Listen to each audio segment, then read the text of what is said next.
Hello, everybody. Scott Golden here with the World Class Championship Wrestling Review Series, and we move to the 13th of September, 1986. Actually, there is a missing episode in September, so please do not think that I have jumped it over. I have not, but I believe it's the 20th that's missing of September in this year. And we do kind of see a storyline development here this week as Percy Pringle, in an interview, says that Rick Rude has dissolved his alliance with the Pringle dynasty. That is after the first match. First match, Joe Ledoux and Mark Youngblood. Obviously, Ledoux still managed by Percy Pringle. Pringle is moving towards managing different talents. I don't know if this means Rude has left. I think he does go to the NWA in '86 for a few months, Crockett specifically, before going to the World Wrestling Federation in '87. So maybe he had left the territory. Time will tell with that one. Anyway, Ledoux and Youngblood is a good match in the sense that Ledoux is a newer guy who they need to get some heat on, and Youngblood's been around long enough, several months now, to where him getting defeated by Ledoux will be a big thing. Ledoux tries to use the bear hug and more basic maneuvers. Percy on the outside, tentative, although confident in his man's ability to manage the necessary nature to get things going his way. They battle over a top wrist lock for several minutes before the breakdown by Youngblood. Youngblood can still manage to go with just about anybody in the territory at this point in time, getting a good bit of advantage for the first several minutes, including but not limited to a hammerlock and kind of crunching around with that.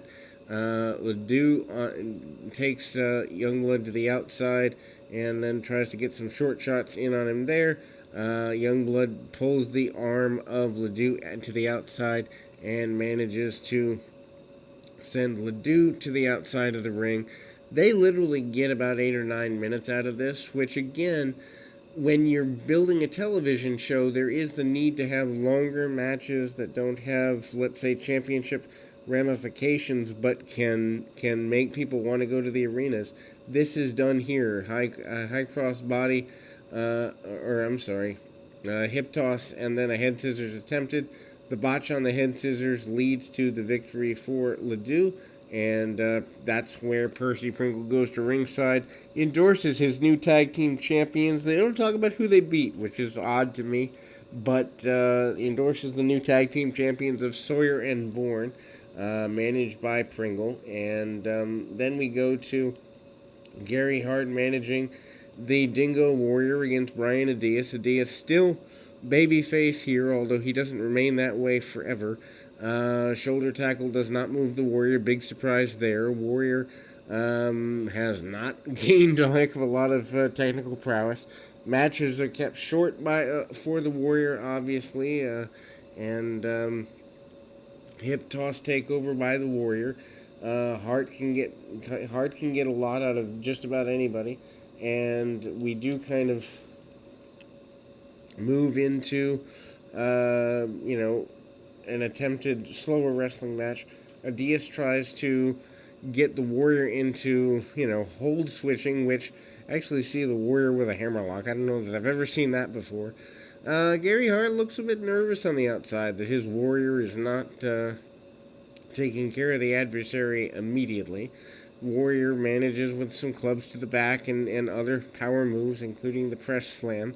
Press slam, not your source for victory here for the Warrior in 1986, which is really bizarre. I mean, when you get to even 87, before Warrior's major push, going into 88 and beyond, the press slam's still a major thing when the Warrior is doing C-Towns in the WWF. So he had not figured out in this point in 1986 that the press slam probably a good idea. Sidesteps and sends Diaz to the floor. Warrior does some posing.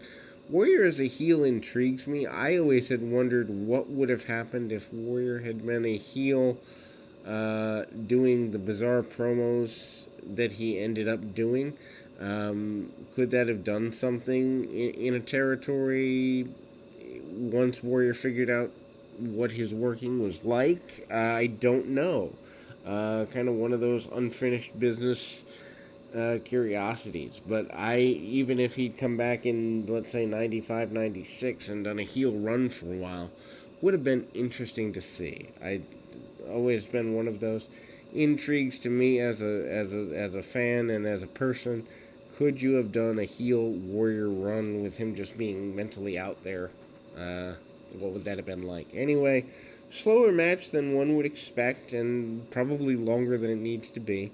Diaz does manage to hit Warrior with a few surprising maneuvers and comes back on the Warrior, which maybe they're trying to get Warrior to be more ready for longer matches.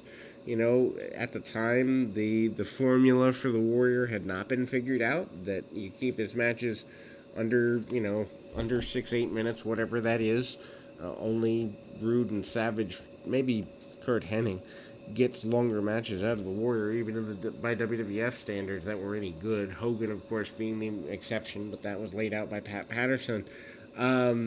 Anyway, um, Warrior gets drop kicked and then sends Diaz over the top rope to the arena floor, causing the disqualification. We then move to a semi-main event as the grappler against Mike Von Erich, the returning Mike Von Erich, who I don't know, and it's so hard. I mean, I've watched all of World Class, 5 years of World Class in like a month's time, so it's hard for me to remember exact dates and details, but I think this might be one of maybe 2 or 3 appearances back at the Sportatorium for Mike Von Erich post his near-death experience and recovery. I know he's done stadium shows since, but they seem to be using Mike somewhat sparingly up to this point.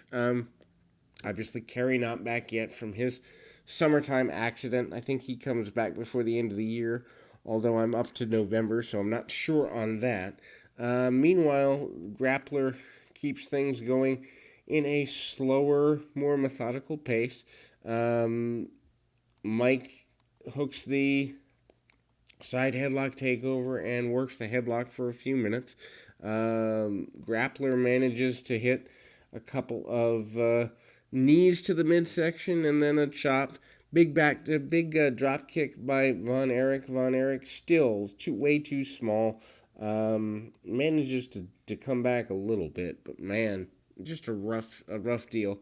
Gets tossed to the outside, but does come back in. Gets a sunset flip victory for the victory. Does Mike Von Erich, and the Von Erich name wins again.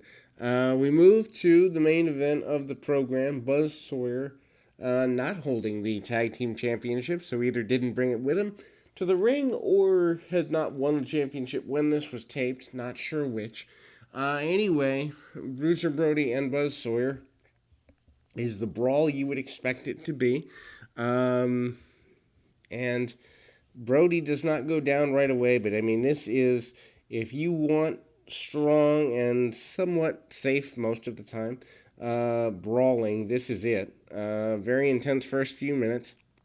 Chokeout attempt by Sawyer.